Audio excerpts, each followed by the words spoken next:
So recently released. Actually, let me back this up. Recently released The Son of Sean Part 2. AKA, congratulations to Heyo Sean and his other half for having their second boy. Which, right. as the story goes, he helped deliver the first half, and then the EMT showed up at his house to deliver for the second half because little guy wasn't waiting. He's like, go time. Like, let's rip it. I think he was ready to pull parachute. He's like, we got to get out, got to get ready. We got all these things coming up. We got Moon Knight, and then we got Obi-Wan Kenobi, and then we got Doctor Strange Part 2. I got to be ready for these things. Let's go. So shout out to those guys. Fire. And congratulations. Hell yeah, just ready. Let's go. The next one, Scream. So I haven't seen most of this. I saw a little bit somehow, some way at a yard sale. I haven't seen it either, but I really want to see it. I walked past a window, and there was a thing. Somebody was watching it. It wasn't me. But I guess it's good. Like the word on the street is like brutal slasher deaths, which is always great. Obviously, we talked about the Leatherface. I mean, Courtney Cox last week, and I really hope that most of these people end up dead. I hope that like the only person that survives this movie is whoever the murderer is, and we just don't find out. Right. I hope that's not what happened, because that would be really shitty if I just guessed that. I hate that so much, actually. It's like it's good and bad when you're watching a movie or a TV show, and you kind of like go, my brain's a little fucked up. I think this is what's going to happen, and then you get it right 40 minutes later. The person that you are sitting next to or just heard you say it out loud, they're pissed because you kind of spoiled it for them. Imagine you. You're like, dang, man, I can't even enjoy a surprise. I did that something recently with a book. I'm reading the Percy Jackson books. Oh, there you go. And I did it with the second Percy Jackson book. And I was like, oh, man, I called this from the beginning. Doesn't change the fact that it's cool, but still. Man, this is cool. Yeah, hopefully you don't do that with Doctor Strange. Or Assassin's Creed. Like you're like, oh. I already did it with Assassin's Creed. Are you serious? I already did it with Assassin's Creed. Immediately that controller would have gone down for me. I immediately feel like I was like, this person's this person because this really lines up. And I was like, son of a bitch. Oh, there's a whole Asgard scene of this. And I'm like, oh, well, this makes complete sense because they use the same character models for everybody. Was it Asgard? Asperger's? What is it?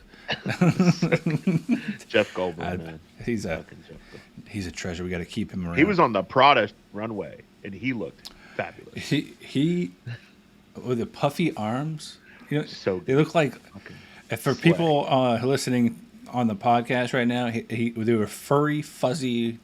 Like they look like little pool floaties, but not orange for like a toddler, you know. But man, he walked that catwalk. He sure did. It didn't walk him. He walked the shit out of it. Speaking of walking the shit out of it, Book of Boba Fett. I haven't watched episode 4. All right. I won't say anything about episode 4, but I watched episode 3. But I get Danny fucking Trejo. Yo, the Rancor tamer. Yes. Yeah, let's fucking go. That was so awesome. I was so distracted by that. It took me out of the whole scene. Like the twins are sitting there grunting at him and shit, and there's fucking Danny Trejo sitting next to a Rancor, and I'm like, I need to know immediately why he's here. Like I could care less what they're talking about. Like okay, there's and then what's Black. Chris Hansen? You know what? Chris Hansen. Yeah, Chris Hansen. Yeah, basically. The minute you add 2 R's in a word, or 3 R's, or how many there are in his name. Chris Stanson. Black Chris Stanston? Chris Stanson. Is it? It might be. It's Chris Stanston. Chris Stanson. Whatever. Isn't Chris the fucking Wookiee? Isn't Chris Hansen the guy who had that show where he was catching like predators, and then he ended up being one? Yeah. Yikes. Our show is off the rails, but no, this has actually been a really fun. I don't think he was a predator, but yeah. Oh, how'd you like our chrome domed 5 mile an hour chase scene with the robot kids, the cyborgs? I think it's cool. Like this, oh man, the bikes kind of took me out of it just because they're super colorful, but yeah, everything is so freaking dirty on a.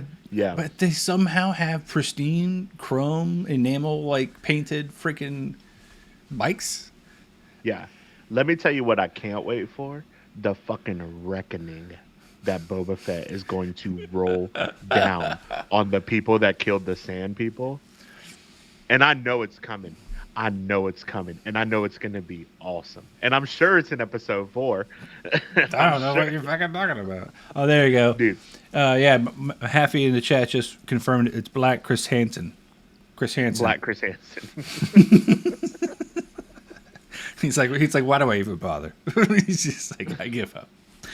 Thank you for that, Chris Hansen, Krrsantan, Chris Hansen. That's the dumb. He's name. cool as shit too, dude. The Black Wookiee. Yeah, dude. He just looks grizzled, and I can't wait for him and Boba Fett to become best friends, and we get like a scene where like he's just being held. Boba Fett's just being held by Chris Hansen, and just me. Yeah. Very loving stuff. There is okay, so that my brain just illuminated something. So in the movie Solo, right? The pilot with the multi-arms says, have you ever taken a nap in a Wookiee's arms? Most comfortable thing you'll ever do. Maybe think of just now me talking about Boba Fett taking a nap in a Wookiee's arms. Evidently, one of the girl who inevitably stops the mayor's assistant in her chromed out bicycle that somehow stops at a faster speed than she was actually riding at the entire time, which irked me. There's a theory that she is the love child between Solo and the new head of Emilia Clarke. Yes, and the head of Crimson Peak. Nope. I think those are both movies and TV shows. Yep. Crimson Dawn. Eat it. Yeah. So who's also been working with Darth Maul, right? Love him. And we know Peter Serafinowicz, going back to Shaun of the Dead. Yes. Who was the voice of Darth Maul. Yes. And then on top of that, we got the crossover with Darth Maul and Obi-Wan. So I think we get a whole little bit of universe circling back up together, which could be I'm more excited for the Obi-Wan show for Hayden Christensen to come back than anything else. His voice has gotten so deep. Well, did you see the video where he said, "May the Force be with you"? Yeah. And like I cried like a baby, and I was like, "Oh my god, I love the prequels." I was like, "Is he doing a deeper voice on purpose?" May the Force be with you. I'm like, "Oh yeah." I mean, he's an adult now. Yeah, it's funny to think that was 20 years ago, and you're like, I know. Why is he so different? Oh, that's right. Everybody shits on the prequels. He's lived a life. Episode 1 and Episode 3 are outrageously underrated. I read the novelization of Revenge of the Sith, and that made me love that movie that much more. Dude, we wouldn't have Clone Wars without any of the prequels. We wouldn't have Rebels. We wouldn't have Ahsoka Tano. We wouldn't have Mando. We wouldn't have any of that. The Mandalorian probably wouldn't have any of that. Book of Boba Fett probably wouldn't have had any of that because of the Mandalorian. Like, the prequels are dope. Darth Maul is one of the most cool-looking villains. When you were a kid and you saw the trailer and the fucking lightsaber comes out of both ends and you're like, fuck, I gotta have it. Yeah, dude. I mean, that... I'm not gonna lie to you. Even that, when Kylo Ren is walking through the friggin' forest and the hilt ignites out, I was still just as jacked up. I was like, man, it reminded me of that moment where he turns over the saber and it ignites out the other end. Nothing gets you the juices revving like a good no-face lightsaber arm ignite, and you're like, yeah. It happened in the Knights of the Old Republic trailer. I know. With Revan, and you're like, this is amazing. Yeah. Nothing. It's gonna. One thing we keep glossing over with the Star Wars universe, and I say we, I mean like the community at large, is the Tales of a Jedi. People are talking about how that could potentially be this jumping off point from the last season of Mandalorian, where Luke picks up Grogu, and it could be just a Luke/Grogu show. That would be awesome. Look, we're getting an Ahsoka Tano show, and Ahsoka is going to have to interact with Luke Skywalker at some point. I hope that they Also, secretly replace our boy Luke or Mark Hamill with Sebastian Stan. That would be the shit. I'm okay with that. That's weird. Huh? I always thought that the Mandalorian took place after Return of the Jedi. It does. But before The Force Awakens. It does? Think so. That sounds right. It has to, because Luke's young. Yeah. I always thought it took place after all of that for some reason. Well, yeah, so Luke is young. It's been years later, right? Yeah. Oh, man. There's so much. You got to watch episode 4. I say nothing. You know, now it just made you draw some lines that won't exist until later. No, I know. Believe me.